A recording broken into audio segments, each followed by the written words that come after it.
आज का हमारा टॉपिक है what official records do not tell. Official records का मतलब यहाँ पे है कि हमने आपको बताया था कि अंग्रेज जो भी काम करते थे हमारे भारत में सबका सब चीज़ वो क्या कर लेते थे, रिकॉर्ड कर लेते थे, है ना। वो रिकॉर्ड तो करते थे हर चीज़, लेकिन उस रिकॉर्ड में क्या नहीं बताया गया इसके बारे में हम लोग आज पढ़ेंगे। तो उस रिकॉर्ड में बेसिकली हम लोगों के बारे में नहीं बताया गया।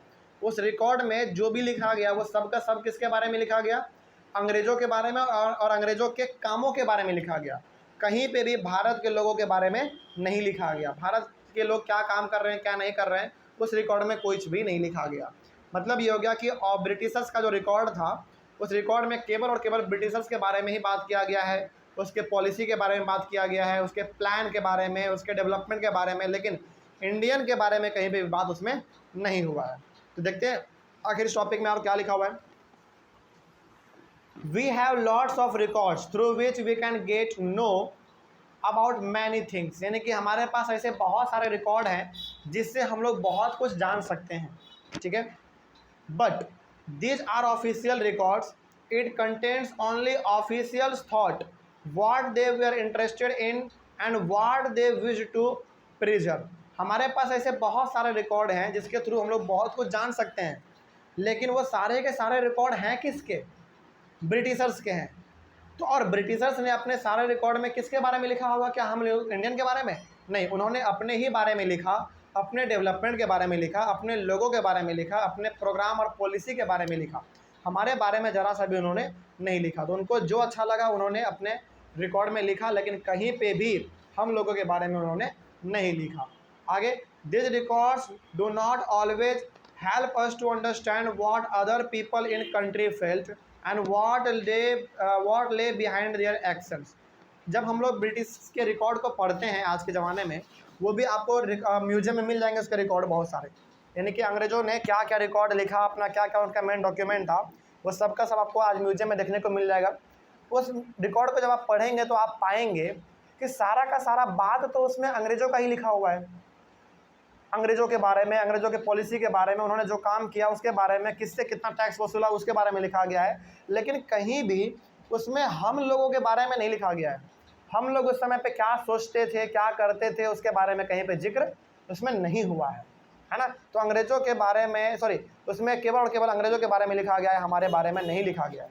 उसके बाद फिर देखो, to know about this we have diaries of people, accounts of pilgrims and travelers, autobiographies of important personalities and popular booklets that were sold in the local bazaars। तो हम लोगों को उस समय के भारत के लोगों के बारे में कैसे मालूम चलेगा आज के ज़माने में जब किसी ने नहीं लिखा। तो यानी कि जब अंग्रेज़ों ने हमारे भारत के लोगों के बारे में नहीं लिखा तो हम लोग आज कैसे जानेंगे कि हमारे लोग पहले कैसे रहा करते थे। लेकिन इसके बावजूद भी आज हम जानते हैं। कैसे जानते हैं, क्या अंग्रेज़ों के रिकॉर्ड से जानते हैं? नहीं, हम लोग जानते हैं अपने ही लोगों के रिकॉर्ड के द्वारा। हमारे लोगों ने क्या किया, डायरी लिखा। डायरी में ये बताया कि अंग्रेज़ों के टाइम पे हमारे भारत में आम जनता का क्या हाल था, वहाँ से हमको मालूम चलता है।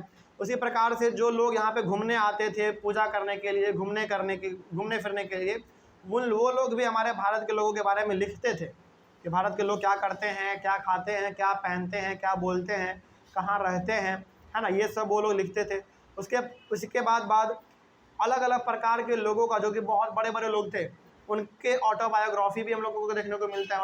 ऑटोबायोग्राफी का मतलब होता है उन्होंने अपने जीवन के बारे में खुद से लिखा है, तो उसके बारे में भी हमको देखने को मिलता है।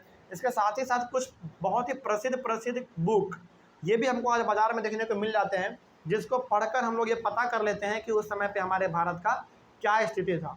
मतलब यहाँ पे हो गया कि जब आप अंग्रेज़ों के रिकॉर्ड को उठा के देखेंगे तो उसमें कहीं भी आपको भारत के लोगों के बारे में जिक्र नहीं मिलेगा, लेकिन जब भी हम लोग अपने ही लोगों के बारे में रिकॉर्ड देखते हैं, अपने लोगों का रिकॉर्ड देखते हैं, तो वहाँ पे भारत के बारे में लिखा गया है। इसका सीधा सा मतलब समझिए, आपका अपना ही आपके भलाई के बारे में सोचेगा ना, दूसरा क्यों सोचेगा आपके भलाई के बारे में। क्या बात तो सही है ना। चलिए आगे बढ़ते हैं फिर। उसके बाद, with the spread of printing, newspapers were published which contain a lot of information. और बाद में जब प्रिंटिंग हमारे सामने आया, प्रिंटिंग वाला टेक्नोलॉजी यानी कि छापने वाला जब मशीन हमारे पास आया, तो उस समय पे न्यूज़पेपर निकलने लगा और न्यूज़पेपर के थ्रू हम इंडियंस लोग अपने बारे में ही जानना शुरू करने लगे। मतलब कि हमारे भारत में पहले लोग कैसे रहते थे, क्या खाते पीते थे, कहाँ रहते थे, कैसे वो लोग झेलते थे अंग्रेज़ों के टॉर्चर को, ये सब कुछ हम लोग कैसे जानने लगे? क्या अंग्रेज़ों के रिकॉर्ड से? नहीं, हम लोग अपने लोगों के रिकॉर्ड से। उन लोगों ने लिखा था उस समय पे, न्यूज़पेपर में छापा था, तो आज हम लोग जान पाते हैं। जैसे आज हम लोग कैसे जानते हैं कि महात्मा गांधी क्या थे उस समय पे, महात्मा गांधी क्या करते थे, कैसे जानते हैं? क्या अंग्रेज़ों ने बताया हमको? नहीं, हमको कैसे मालूम चला? फिर हमारे लोगों ने ही महात्मा गांधी के बारे में लिखा था बुक में, और वो बुक हम लोग आज पढ़ते हैं तो मालूम चलता है कि महात्मा गांधी ऐसे थे वैसे थे। ठीक है, खैर आगे बढ़ते हैं। फिर उसके बाद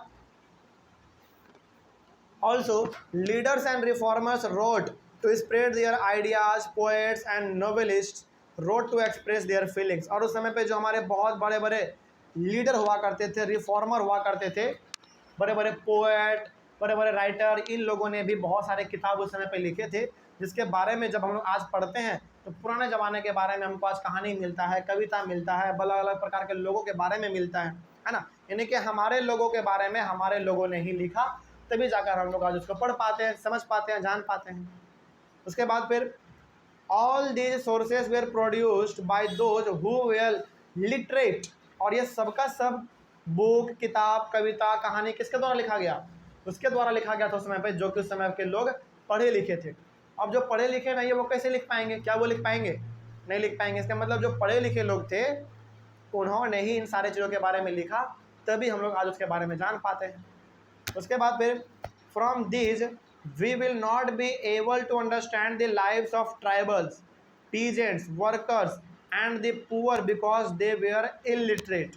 तो क्या अभी भी हम लोग अपने भारत के सभी लोगों के बारे में जान पाएंगे? नहीं जान पाएंगे, क्योंकि उस समय पे हमारे भारत में ऐसे भी कुछ लोग थे जो कि पढ़े लिखे नहीं थे, तो उनके बारे में कोई भी नहीं लिखता था, उनके बारे में भी कोई भी नहीं लिखता था। मतलब ये हो गया कि यदि कोई पढ़ा लिखा इंसान है तो वो अपने बारे में ही लिखता था। पढ़े लिखे जो लोग थे वो अपने बारे में लिखते थे, लेकिन जो पढ़े लिखे लोग नहीं थे उसके बारे में कोई भी लिखता नहीं था। और आज भी हम लोग, पहले के ज़माने में हमारे छोटे मोटे किसान, आदिवासी लोग, वर्कर लोग किस प्रकार से रहते थे उसके बारे में आज भी हम लोग उतना जान नहीं पाते हैं। क्यों नहीं जान पाते हैं? क्योंकि किसी ने लिखा ही नहीं उसके बारे में, है ना, हमको बताया ही नहीं गया उसके बारे में ज़्यादातर, इसीलिए हम लोग उतना नहीं जान पाते हैं। आज कोई डाउट इसमें? चल आगे बढ़ते हैं। So getting to know their life is a more difficult task. तो उसके बारे में जानना, उसके जीवन के बारे में जानना वाकई में एक अपना एक डिफ़िकल्ट टास्क है, क्योंकि इसके बारे में जल्दी कोई लिखा नहीं, है ना। और जब लिखा नहीं किसी ने तो हम लोग आज पढ़ भी नहीं पाते हैं। जैसे जितना ज़्यादा महात्मा गांधी के बारे में लिखा गया है, क्या उतना ज़्यादा किसी ट्राइबल लोगों के बारे में, क्या आदिवासी लोगों के बारे में लिखा गया होगा? नहीं लिखा गया होगा, तो उसके बारे में हम लोग नहीं जान पाए आज। ठीक है, खैर तो यहीं पे हमारा ये चैप्टर आज कंप्लीट हो गया। ऑनलाइन वाले बच्चे, आप लोगों को चैप्टर में कहीं पर कोई डाउट रहा होगा तो आप लोग एक बार कमेंट कर लीजिएगा। हम लोग मिलेंगे अपने अगले वाले क्लास में एक नए चैप्टर के साथ और एक नए शुरुआत के साथ। तब तक के लिए thank you very much and have a nice day.